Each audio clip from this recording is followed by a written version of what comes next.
अभी आप सुन रहे हैं बेला टीला चौक से अरहुलिया रिकॉर्डिंग स्टूडियो की शानदार प्रस्तुति।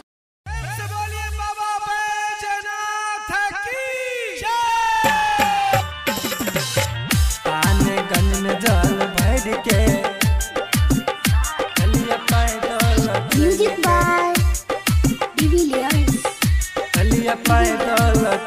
Presented by Arahuliya recording studio. Bhola Baba हम कामर उठे लिया, रखी है ध्यान काम शुभ शुभ के लिया, रखी है ध्यान काम शुभ शुभ के बाबा।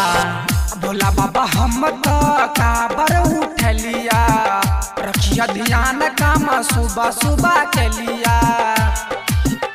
हाँ सुल्तानगंज में जल भर के चलिया पैदल चल के, सुल्तानगंज में जल भर के चलिया पैदल चल के।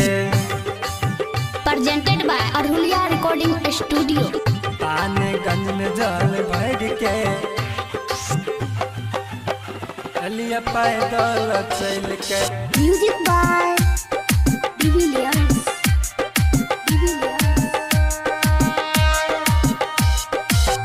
पौवा में पड़ गले बाबा हमरा छालायो, बसा भेजू ना बाबा अहाँ अपन वालायो, अहाँ अपन वालायो, अहाँ अपन यो बाबा।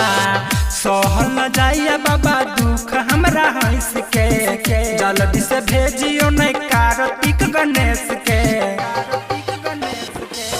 सहल न जाइया बाबा दुख हमरा है सके, जल्दी से भेजियो न कार्तिक गणेश के, कार्तिक गणेश के। सुल्तानगंज से जल भर के चलिया पैदल चल के, सुल्तानगंज से जल भर के चलिया पैदल चल के।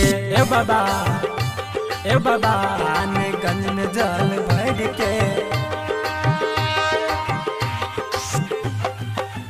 चलिया पैदल चल के। Music by presented by Arahuliya recording studio. भक्ति के शक्ति बाबा तू देखाबहो, तोर चिया बालक पार तू लगाबहो, पार तू लगाबहो, पार तू लगाओ बाबा। राइटर आशीष बाबा जलवा चढ़ैता हो, ओम प्रकाश के ख्याल बाबा रखिया हो। राइटर आशीष बाबा जलवा चढ़ैता हो, ओम प्रकाश के ख्याल बाबा रखिया हो।